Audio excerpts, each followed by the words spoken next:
지혜로운 교사는 교실 속 문제를 어떻게 해결하는가. 네. 공저로 책 써주셨는데요. 이 책을 기획하신 걸로 제가 알고 있어요. 어떻게 이 책을 기획하시게 되셨나요? 약간 개인적인 욕심이 좀 왔었습니다. 제가 작년 3월에 교사를 해보려고 한 달 정도 고민을 하고 가족들에게 말했는데 아내가 극력 반대했습니다. 에 대한 그 제도에 대한 어떤 회의도 있었고 네. 또 과연 뭐 제가 되고 안 되고는 떠나서 황덕형이라는 사람이 된다면 오히려 더 문제가 되지 않을까 뭐 이런 피드백도 막 들으면서 예. 근데 제가 그거를 해보고 싶었던 거는 제가 13년 동안 생활부장 또는 체육부장을 하면서 알고 있는 경험과 노하우나 지식들을 후배 선임들한테 좀 알려드리고 싶었어요. 제 동기들이 이제 뭐 다 뭐 관리자거나 교장교감이거나 근데 당신은 교직 경력 이렇게 오래됐는데 뭐 했어?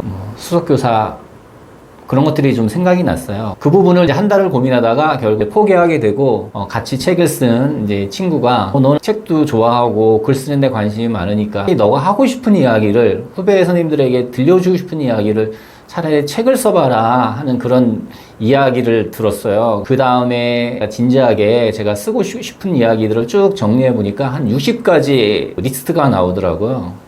그래서 혼자 쓰려고 시작하다가 쓰고 싶지만 제가 알지 못하는 분야도 있고 잘 쓰지도 못하는 분야도 있기 때문에 차라리 그러면 분야의 전문가분 선생님들을 섭외를 해서 이제 함께 써보는 건 어떠냐 거기서부터 시작이 되었어요. 그래서 제가 알고 있는 그 지인 선생님들에게 연락을 드렸더니 다 흔쾌히 좋은 아이디어다 그리고 자기도 동참하겠다 하셔가지고 저희가 글도 한 편도 쓰지 않은 상황에서 출판사들하고 섭외를 했습니다.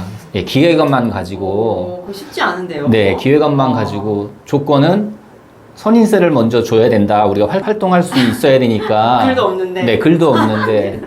그랬더니 그 출판사에서 이제 저자들 중에 저도 옛날이지만 아이들 위한 책을 한 권 낸 적도 있고 또 다른 저자들도 책을 뭐 두세 권 낸 분도 있어서 믿고 저희하고 계약을 하게 되었어요. 계약한 후에 서로 협의를 해서 줌으로 계속 만나면서 저희가 역할을 나누어서 본격적으로는 여름방학에 쓰게 되었습니다. 그래서 2학기 때 교정 보고 12월 달에 출판하게 되었습니다. 아, 그러셨군요. 수석 교사라는 그 제도에 대해서 그러니까 모든 수석 선생님들을 하나로 묶을 수는 없지만 많은 이야기들도 있고 요거도 있고 참 복잡한 문제인데 많이 고민을 하셨겠네요. 예. 근데 그런 고민과 그럼에도 불구하고 꼭 이 길이 아니어도 내가 지금까지 쌓아온 노하우와 이런 걸로 뭔가 기여를 하고 싶으신 그런 마음도 있으시고 네. 책 쓰기에 관심이 있으셨으니까 그게 진짜로 책을 내시는 거에 하나로 잘 모아진 것 같네요. 그런 네. 선생님의 바람과 능력과 이런 경력이 지혜로운 교사는 교실속 문제를 어떻게 해결하는가. 이 책 저도 발령받은 지 지금 12년인데 새롭게 알게 된 게 너무 많았어요. 그리고 단순히 어떤 사례의 모음집이 아니고 이런 사례를 접했을 때는 교사는 이렇게 해야 한다라고 좀 명쾌하게 제시된 부분들이 많았거든요. 예를 들어서 교사가 무리한 요구를 받았을 때 여기에 보면은 학생의 기저귀를 갈아달라거나 아이가 찬 우유를 못 먹으니까 중탕에서 먹여달라거나 이런 사례들이 나오는데 그럴 때 교사가 할 수 있는 한도가 어디까지다라고 이런 거를 너무 잘 제시를 해주셨어요. 그래서 저도 웬만하면은 아이들의 개개인의 특수성에 맞게 또 아이들이 바래서 그런 어려움이 있는 게 아니기 때문에 웬만하면 맞춰서 해주고 싶은 마음이 사실 선생님들의 마음이잖아요. 그러다 보니까 해주고 싶지만 못하는 부분 또 많은 아이들을 가르치다 보니까 한계가 있는 부분 그럴 때 어떤 선택을 해야 하는가 그런 고민들을 하게 되는데 굉장히 구체적으로 지침을 잘 알려줘서 좋다고 생각했어요. 지혜로운 교사는 교실 속 문제를 어떻게 해결하는가 라는 제목은 어떻게 뽑게 되셨나요? 예, 제목에 대해서 많은 고민을 했었는데 저희 저자들하고 출판사 편집자하고 계속 소통을 하는 과정이었어요. 근데 거기에서 다양한 얘기 속에서 출판사 쪽에서 그러면 여러 가지 고려해서 이런 제목이 어떻겠느냐. 제가 처음 생각했던 그 제목은 초등교사 119였습니다.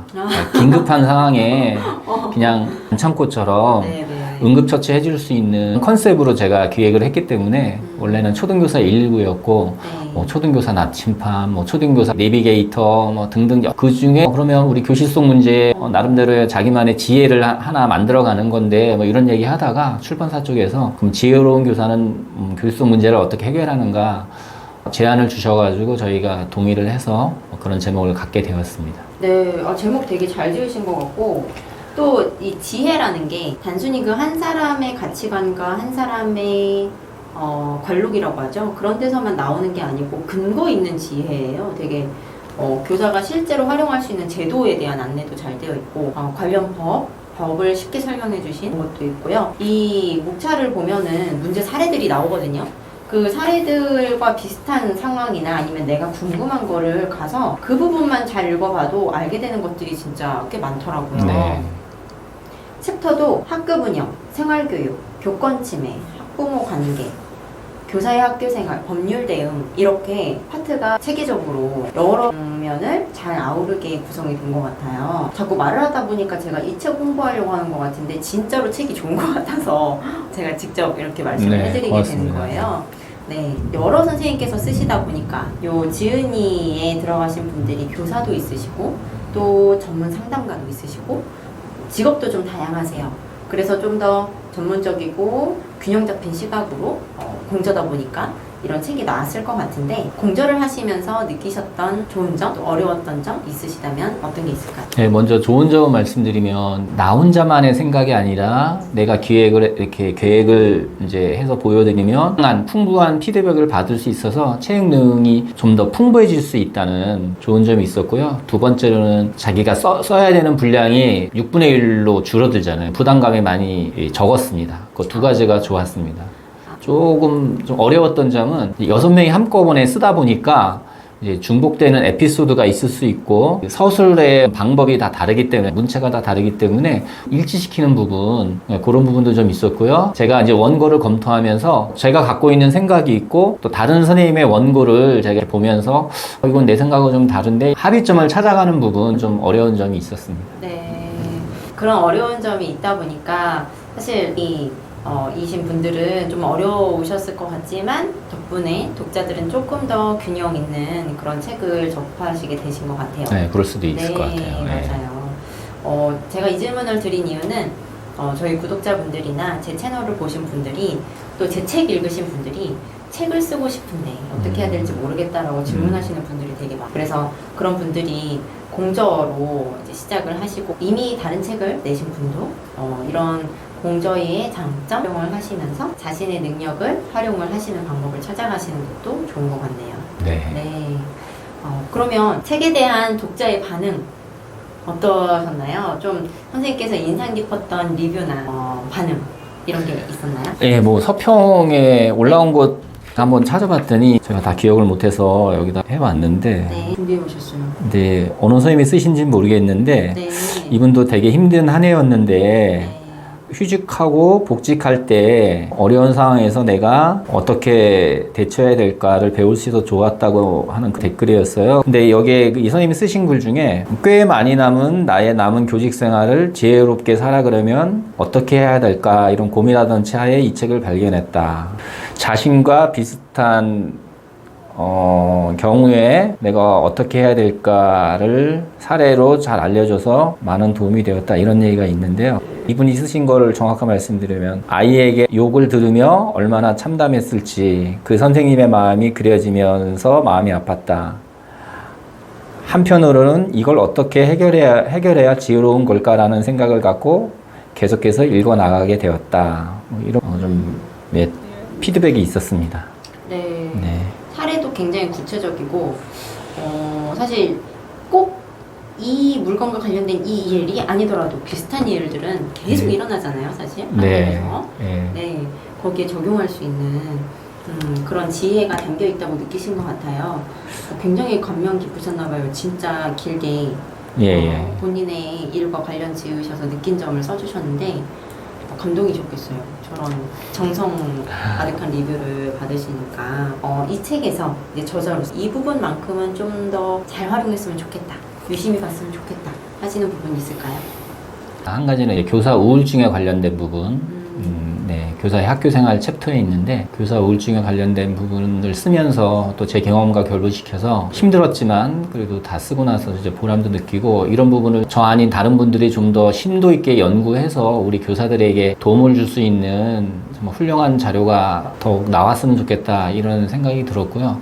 두 번째로는 퇴근 후나 주말에 이제 학부모의 전화 또는 문자 이런 것들에 대한 그 고민을 많이 하시는 것 같아요. 저 역시도 고민을 했고 그 부분을 제가 썼는데 저는 나름대로 한 2, 3년 동안 그 실천을 하면서 저는 잘 대처했다고 생각하는데 거기에서 간단히 말씀드리면 이제 학부모가 교사에게 퇴근 후나 주말에 연락하는 거는 당연한 정당한 욕구다. 그러나 퇴근 후나 주말에 그 학부모의 연락과 전화에 우리가 얽매여서는 자기 생활이 힘들어지기 때문에 그렇게 되지 않기 위해서 선제적으로 평소에 학부모하고 소통을 긴밀하게 하고 교사 핸드폰 번호를 가르쳐주는 문제도 우리 선생님들이 교부대에서 많이 고민을 하시거든요. 그래서 저도 뭐 긴급한 경우엔 가르쳐 드릴 수밖에 없고 가르쳐 드려야 하는 것이고 그렇지만 대부분의 경우는 학교 전화를 통해서 그 노하우를 거기 책에 썼습니다. 그래서 그 부분을 읽어보시면 도움이 많이 될 것 같습니다.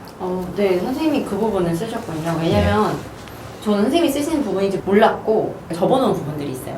근데 딱 그 부분이 있었어요. 저도 카카오톡 학급 채널을 사용을 하는데 제가 봐도 이런 게 있었구나 알게 된 점도 있었고 이 책의 좋은 점은 제 책에서는 학부모가 주말이나 교사의 그런 휴식 시간에 연락을 해서 과도하게 하는 것이 이런 힘든 점이 있기 때문에 이거를 자제해야 된다라는 논조로 저는 글을 썼었는데 이 책의 좋은 점은 이런 거는 자연스러운 욕구고 이런 것도 존중을 받아야 된다. 그리고 이런 경우에는 또 어쩔 수 없을 수도 있다. 한 교사가 선제적으로 이런 것들을 활용할 수 있다라고 좀 균형 잡힌 시각에서 안내를 구체적으로 해주신 게 좋았다고 들어요.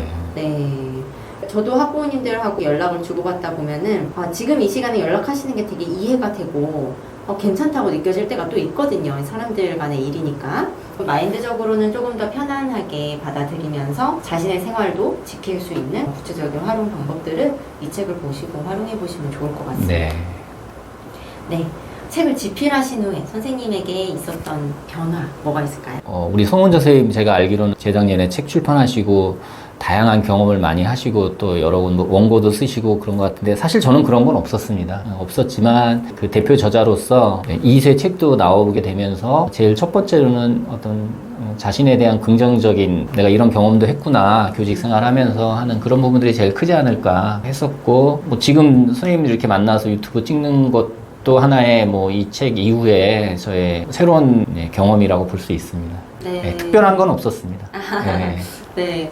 물론 내 이름이 들어간 책이 나오면 부담감과 책임감도 있고 하지만 그게 시작이 되어서 또 새롭게 접하는 것들도 있고 새롭게 알게 되시는 그런 분들이나 그런 경험들이 선생님의 자기 효능감이나 자존감 이런 데도 다 좋은 역할을 하는 것 같고 또 앞으로의 선생님의 발전 이런 데도 좋은 밑바탕이 되셨을 것 같아요. 한 가지 기억나는 거는 작년에 출판되고 나서 연수원에서 출판사 쪽으로 200권 정도 단체 구입해서 뭐 연수받는 선생님들한테 배포를 했다 이런 얘기를 듣고 그래도 책이 제 역할은 했구나 조금은 하고 있구나 라는 좀 생각이 들어서 그런 좋은 점도 있었습니다. 네. 그건 조금이 아닌 것 같아요. 진짜 200권이나 그리고 그렇게 단순히 그냥 배포가 돈이 많아서 하는 게 아니고 진짜 좋은 책들을 골라서 하시거든요. 그런데 정말 보람을 느끼셨겠네요. 네, 조금 있었습니다. 선생님께서 지금까지 어떻게 이 책을 쓰시게 되셨는 과정들을 자세히 얘기해 주셨는데 이 방송을 보시는 선생님들께서도 내가 가지고 있는 노하우를 나의 경력 것들을 어떻게 다른 사람과 함께 나누고 기여할 수 있는가가 고민이 되시면 적극적으로 고려해 보시기에 좋은 경험인 것 같습니다. 출판사에서도 말씀하시더라고요. 그러니까 편집 출판사에서도 현장 교사들의 그런 경험과 노하우 원고를 많이 기다리고 있다고. 자기 글이 있으면 출판사에 이렇게 기획안을 보내시면 대부분 긍정적으로 검토를 하시더라고요. 그러시군요. 네, 참고해 주세요, 선생님. 관심 있으신 분들이 꽤 많으시거든요. 네, 좋습니다. 그러면 마지막으로 선생님께서 여러 가지 이유로 책을 집필하고 싶은 교사 후배들에게 해주고 싶으신 말씀이 있으시다면 더 다른 이야기 해주고 싶으신 게 있으실까요? 네, 제가 그 원고를 쓰면서 내 교직 생활을 정리하고 있구나 이런 생각이 들었어요. 그래서 자기 생활을 자기의 직업적인 교직 생활을 정리한다라는 생각을 좀 들었고 만약 선생님들께서 책을 좀 출판하고 싶다라는 그런 욕구가 있으면 일단은 많이 글을 쓰셔야 될 것 같아요. 뭐 일기장에 쓰든지 블로그에 쓰든지 뭐 SNS 쓰든지 맞아요. 예, 네. 저는 이제 내 카톡에다도 많이 썼는데 네.